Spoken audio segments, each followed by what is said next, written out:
Bien-aimés frères et sœurs, vous connaîtrez la vérité et la vérité vous affranchira. Ça, c'est pas moi qui le dis, c'est la Bible qui le dit. Mais moi, je vous dis mieux.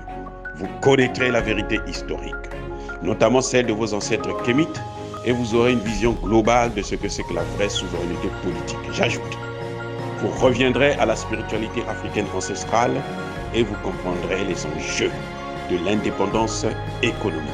Et pour terminer, vous accepterez votre identité culturelle kémite et vous obtiendrez deux choses. La première, c'est la paix. La seconde, c'est le développement, à une condition. L'unité de toute l'Afrique noire, l'unité de tous les Noirs du monde entier.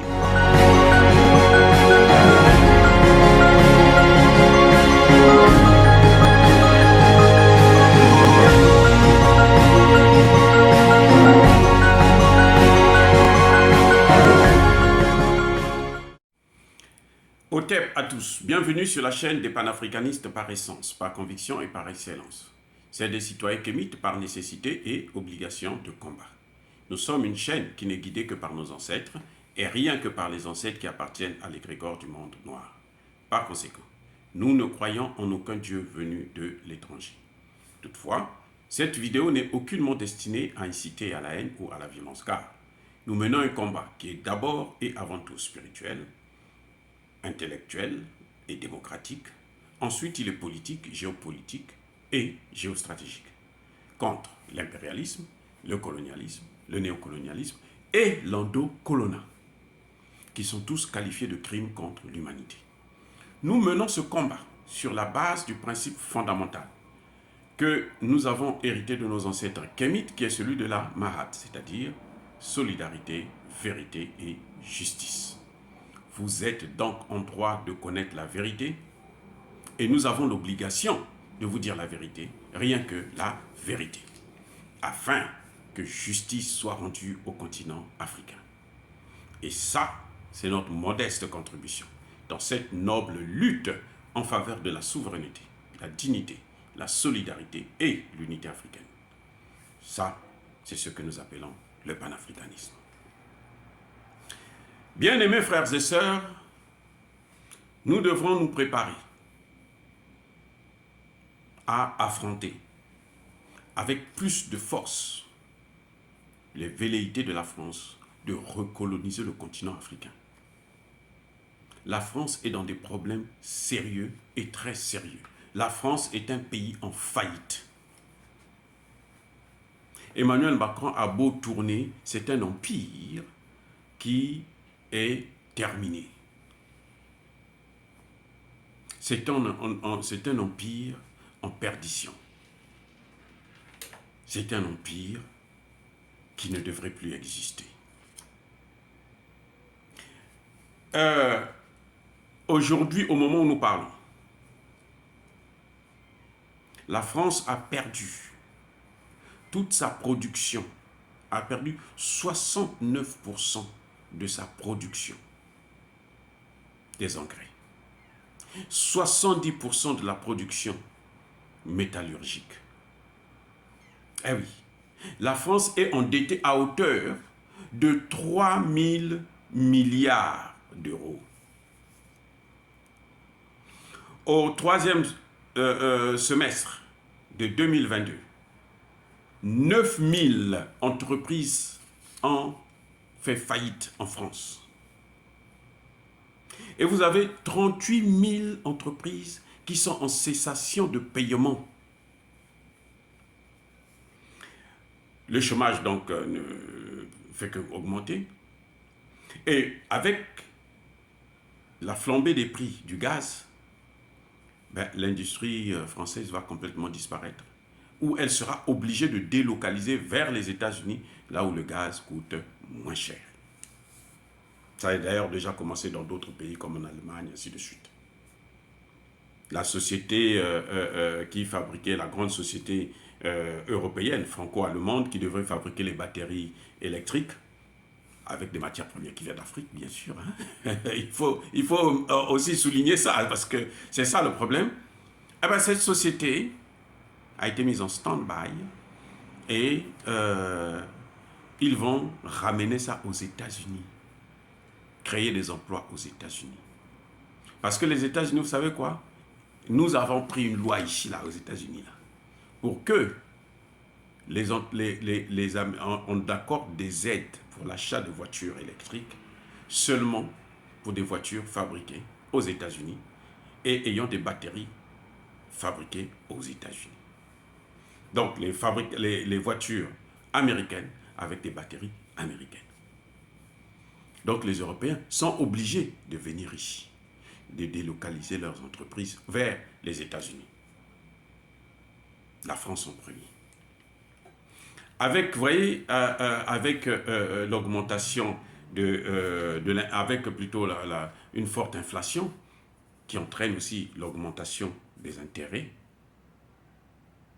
la France, les entreprises françaises ont de plus en plus du mal à subsister. Donc, que veulent faire les Français? Ils sont obligés de se rabattre vers l'Afrique qu'ils avaient négligée parce que, vous savez, le problème de la France, c'est lequel? C'est que la France n'a jamais voulu que nos pays puissent se développer.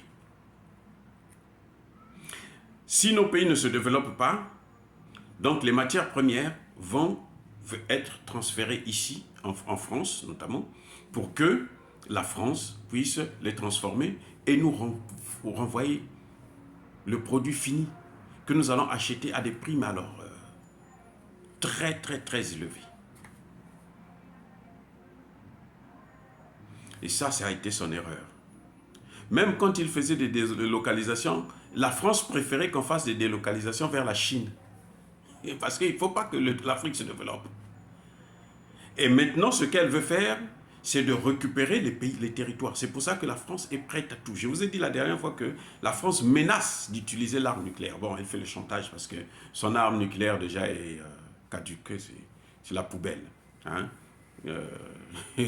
Ils sont en retard de peut-être 30-40 ans dans la recherche nucléaire. Donc, s'ils veulent utiliser ça, là, même eux-mêmes, ils peuvent mourir avec. Ah oui, c'est pas... Bref, la France s'accroche à l'Afrique parce qu'elle est en difficulté. Emmanuel Macron ne dort pas.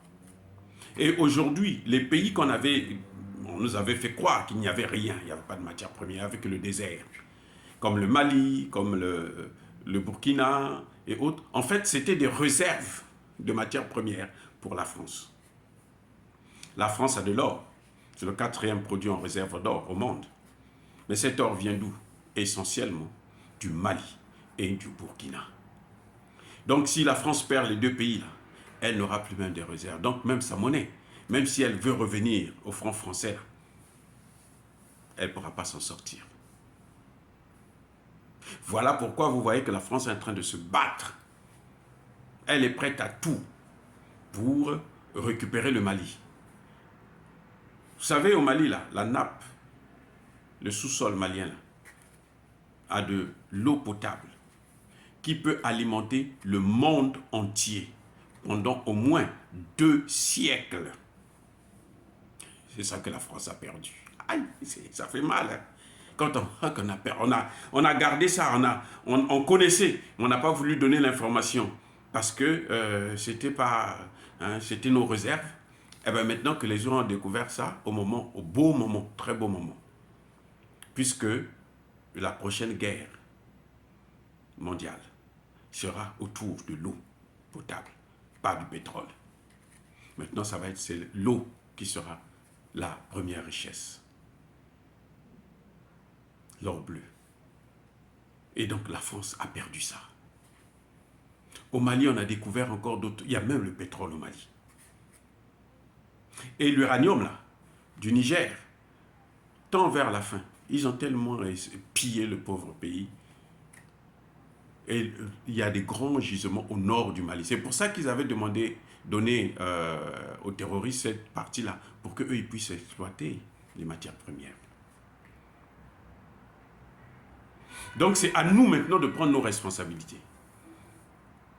Les Américains ont l'œil aussi maintenant dessus, et les Américains veulent carrément chasser les Français. Eh oui, les Américains préfèrent maintenant faire confiance aux Allemands qu'aux Français. Parce que les Français ont passé tout leur temps à déstabiliser le continent africain, déstabiliser les pays. Les Français préféraient aller investir, même en Afrique, dans les pays anglophones, que d'investir dans les pays francophones. Et bien, maintenant, ils sont baisés. Je suis désolé, mais ce n'est pas de notre faute. C'est très bien pour eux et j'espère qu'ils ne vont plus revenir. Maintenant, il faut attaquer les autres pays où la France a encore une certaine influence. Il faut détruire ça. Il faut que la France reparte, que les légionnaires français là, repartent travailler en France. On va voir s'ils pourront vivre. Parce que quand ils viennent en Afrique, là, le Barkhane, là, au Mali, là, c'est l'argent du Mali que la France prenait pour nourrir, pour alimenter, pour entretenir cette bande de voyous, de criminels. Voilà, bien-aimés frères et sœurs, dire cela, c'est inciter à la haine ou à la violence. Non, c'est inciter à la prudence. C'est motiver, ouvrir les yeux des Africains pour que on puisse se débarrasser des bases militaires et qu'on puisse se débarrasser du franc CFA. Que la France puisse maintenant payer le fruit de l'esclavage, de la colonisation, du néocolonialisme et de l'endocoloniat. Du fait qu'elle entretient nos leaders, elle détruit nos leaders, elle arrive à corrompre nos leaders pour qu'ils puissent être des marionnettes à leur service alors que nous en avions besoin d'eux pour le développement de nos pays. Maintenant, il est temps qu'elle puisse payer. Entre-temps, je persiste et je signe, soyez bénis par le Dieu des Kémites. Et que tous ceux qui persécutent l'Afrique, les Africains et notamment les panafricanistes, tous ceux qui pillent le continent africain et le déstabilisent, qu'ils soient étrangers ou africains, c'est-à-dire kémites noirs, que ceux-là puissent être maudits, foudroyés, punis, écrasés par le Dieu des Kémites et par nos ancêtres angélisés. J'ai dit et j'assume. Eux, ils marchent par la foi et non par la vue. Mais moi, je vous conseille vivement de marcher par la connaissance scientifique et historique, notamment celle de nos ancêtres kémites, par les cinq sens et par l'intelligence. À vous, Abia.